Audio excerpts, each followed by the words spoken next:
Hello, everyone, and welcome back to English Pod. My name is Marco. And my name is Catherine, and today we have a very scary story. Spooky. We're actually bringing you the first of our advanced media lessons, and what better way to start it with than a scary story for Halloween? Than with. So what better way to start this advanced media lesson than with a scary story? Right, so Halloween is coming up, and advanced media usually features a news story or some kind of story that we can then kind of break down and talk about, just have a conversation about, because you're advanced level learners and you want to have fun with English. So where is today's spooky story set, Marco? Well, it starts out with a guy who remembers something very scary that happened to him when he was a kid. Okay, and so one of the main characters in today's story is his great aunt. That's right, his great aunt. And so basically this is a family member, but it's your father's aunt. Right. Your grandmother or your grandfather's sister. Right. All right. So your aunt or your aunt is your parent's sibling. But in this case, we're talking about one generation older than that. So you could say great aunt, great uncle, great grandfather, great grandmother. It's like one step back. Right. So this is usually a very old person, and the great aunt is definitely an important character in today's story. Exactly. So let's not keep you in suspense any longer. Why don't we listen to this scary story, and we'll be right back to talk about it.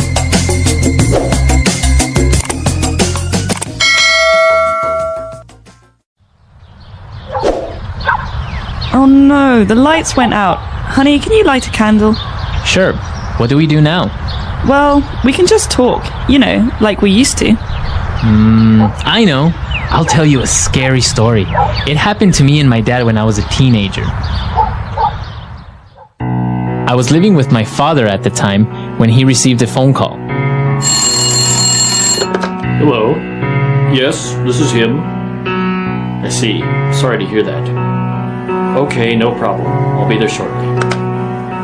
Pack some clothes, Tony. My great aunt is very ill and no one in the family wants to take care of her. We're going to stay at her house for a few days. Aunt? What aunt? I never knew you had a great aunt. Well, the family doesn't talk about her, or get near her for that matter. Why is that? Come on, we have to go. So we arrived at this old house on the outskirts of our town. There was almost no one around, and the house had an eerie look to it. Once inside the house, we walked to her room, and I was surprised to find my dad's great aunt in a wheelchair, yelling at someone, but we were alone in the room. Hi, Aunt Ursula. This is my son, Tony. Why have you come? Why are you here? Don't you know it isn't safe? My time is near. He's coming for me. Who is coming for you? The Prince of Darkness, the Lord of the Underworld, the Tempter, the Old Serpent. Come on, Aunt Ursula, let's lay you down. You need to get some rest. Tony, help me lay her down. That night, we slept in one of the 12 rooms of that big old mansion. The trees outside seemed to come alive, and their shadows formed ghoulish shapes on my bed. All of a sudden, we heard screaming.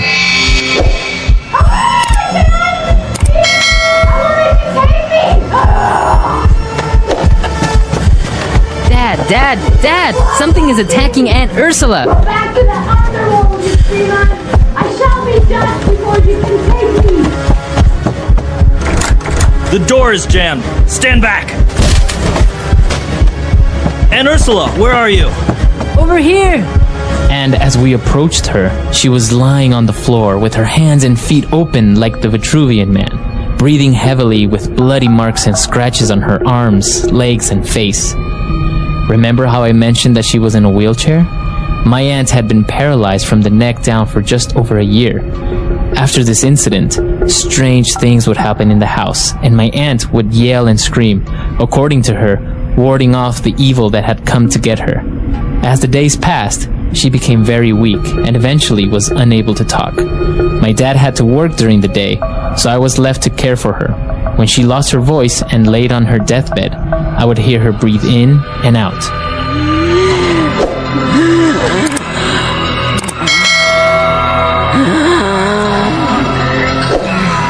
Until finally one day, she breathed in and never exhaled. That night, I felt relieved that it was finally over, but it wasn't.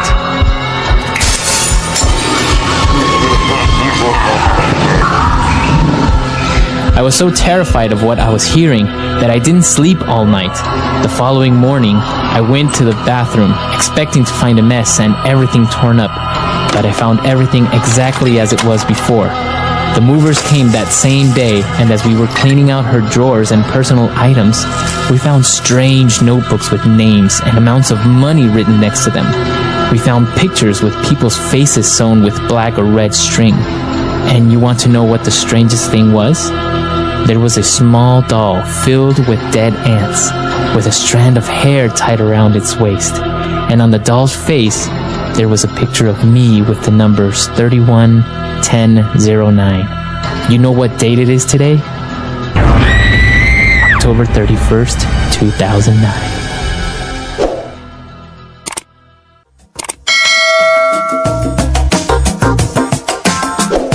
All right, we're back. So, what you think? Pretty scary? I got goosebumps. It's a little spooky. A little yeah. scary. Now, what's interesting about this story? It's based on a true story, so that makes it even scarier. No. Yeah.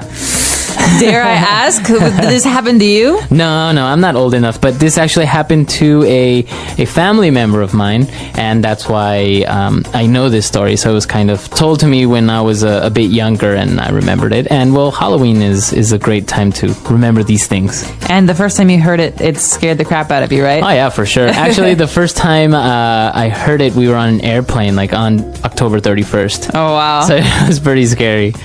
Well, we've got a lot of really interesting stuff here. We're not going to dwell too long on the grammar or the vocabulary because we assume that most of you have understood this, but there are a couple of things that can be really difficult even for English speakers. So the first one is this phrase, my time is near. My time is near. So what does that mean exactly? Well, my time is near. My end is coming. It means I'm very old and I'm probably going to die soon. So my time, his time, that's when you die. Okay, so it's always used in reference to death, right? In this case, yeah. So it's used in reference to death. And in this case, you have the aunt who's talking about herself, but you could also say his time is coming. We should visit him in the hospital. So it's a kind of softer way of saying that someone is going to die soon. Right. Okay, so my time is near, or his time is near. All right. And then something really interesting in this story as well. She had many different names that she called the devil. So she didn't directly say the devil. She said the Prince of Darkness. Prince of Darkness, Lord of the Underworld, the Tempter. The Tempter, and the Old Serpent. So these are actually different ways that historically have been used to describe the devil, right? That's right. And a lot of them are biblical, like the Old Serpent, back in the first pages of the Bible when the serpent tempts Eve, that's the devil. And so we hear a lot of these, especially on Halloween. These are great words to use to kind of diversify and not say devil, devil, devil. Right. Okay. So apart from those synonyms for the devil, she also used an interesting phrase towards the end when she said, I shall be judged before you can take me. So, judged, to judge, this is to see if something is right or wrong. But in this case, we talk about judgment at the end of a person's life. So that means when you go to the gates of heaven and there's St. Peter and he has a list of the good and the bad and he says yes or no. Right. And then if you're a no, you get sent down to hell. If you're a yes, you go to heaven. Right. So she says, I shall be judged. This means I want my day in court. I want to have my actions analyzed by St. Peter, not by you. Right, exactly. So actually this makes reference to a lot of beliefs in Christianity, right? So it's just another aspect of the story, but of course, other religions probably don't have the same things, such as like the gates of heaven and St. Peter. Right, the system of judgment. All right. So what did you think of the story? Did you like it? I really liked it. I thought it was really spooky, and I thought that it built up well. But I also like the imagery. We talked about or we haven't talked about this yet, but he describes his great aunt. The character describes his great aunt as being spread out like the Vitruvian man. So you have this image of her arms spread out and her legs spread out. You know that picture that Da Vinci did of a human being, and it's like an anatomy, and it's in a circle, and you can see the legs and the arms. That's just so really like a powerful visual image. Yeah, you can imagine her laying on the bed in this position, right? Yeah, it is pretty scary. What about you? Have you ever had any close encounters with the supernatural, or ghosts, or goblins, or something like this? No, personally, I've never had any experiences like that, and I tend to not believe ghost stories. But maybe if this had happened to someone I knew, I'd be a little bit more skeptical or less skeptical. But what about like when they have those documentaries or those recordings of strange voices or appearances, like these old castles in England or stuff like that? What do you think? I love those shows. I just watched one, and it was about a haunted house. There was a woman who used a Ouija board, and it let a demon out, and the demon possessed the girl, and they called in a priest, and the priest had to like exorcise the demon from the little girl, and the house was haunted, and it was hurting people, and it was like possessing people. Wow, it sounds like a movie. Yeah, it does, but it was like a TV show on Discovery Channel, and it was really, really fun. But like, I don't actually believe that like a spirit could push someone down the stairs. I think that you trip and then you attribute it to a spirit. But. Right. What about the Ouija board? That's an interesting tool that many people say opens up, like portals and dimensions towards hell, or spirits can come out and stuff like that. Right. Well, for those of you who don't know, the Ouija board is a board, like a piece of cardboard that has letters on it, letters and numbers, and so you have this glass that you hold. And once the spirit comes, it guides the glass to point out to names or places, and you spell them. And they're really popular with like 13-year-old girls who have these slumber parties, and they use it. And we always just say, who is she gonna date? And then it moves. But I believe in the power of the human mind. So I think a lot of times, even if we're not aware of it, we're the ones, manipulating this. Or believing what we want to believe. Yeah. But what about you? Are you superstitious? Do you believe in ghosts? I'm not superstitious. I don't know what to think about ghosts, because I've actually had a couple of very strange encounters with the supernatural, but I really wouldn't say, oh yeah, I believe in ghosts, or I believe they're spirits that haven't been put to rest, or they have unfinished business, like in Casper or something like that. Yeah. But once we were having dinner with my family and in the house where we used to live, and it was a very old house, and we had a glass of water on the table, and all of a sudden it started to move and to rotate across the table, the center of the table, and we all saw it, and no one was touching it.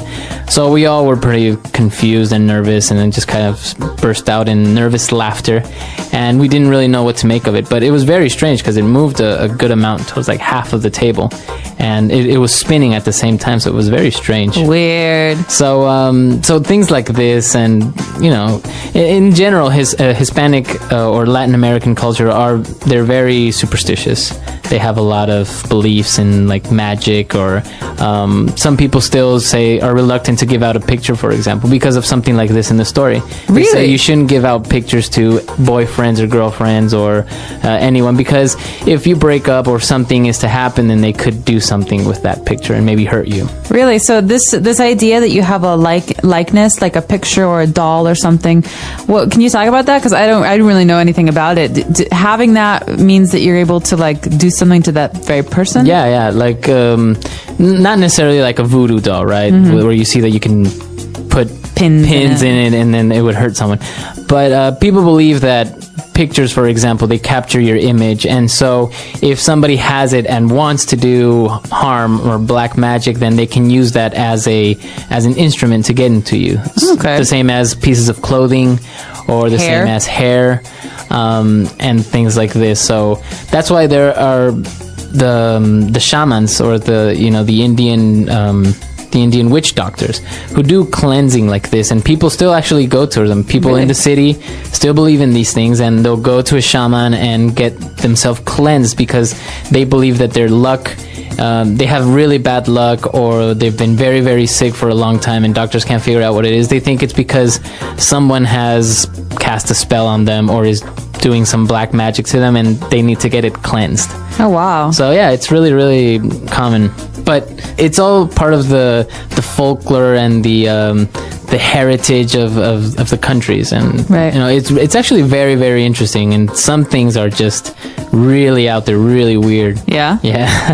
Well, a lot of it, I think, comes from indigenous beliefs mixing with Catholicism too, right? Yeah, Because a lot exactly. of South American countries and Latin American countries are very Catholic, Mm-hmm. but they get kind of melded, these traditions, with Yeah. indigenous beliefs, and then you have these crazy rituals and like we actually have a belief, and it's very true, that when somebody is completely in love with this girl, and this girl is like maybe not very nice or not very nice to that guy, but he's still completely into her, so Right. there's this word that we say that he's been like underweared or something like that, and the reason behind this is that one of these rituals that I talked about is that the girl would make tea, right? Would take a tea pot, and in it would put her underpants, used underpants, to make the tea water, and then would serve it to the guy. So the moment that he drank it, this was like a magic potion, and then he would continuously be in love with her. oh, So yeah, it's very strange. that's gross. Do people actually do that? No, it's not something that you do now.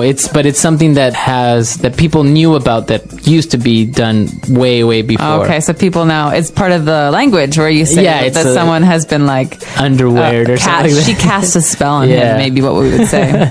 So things like this that, of course, aren't really done anymore, but still people make reference to it because we know it from our history that it's been done before. How cool. Well, I'm really curious to know if our users have any similar stories or have any scary stories they want to tell.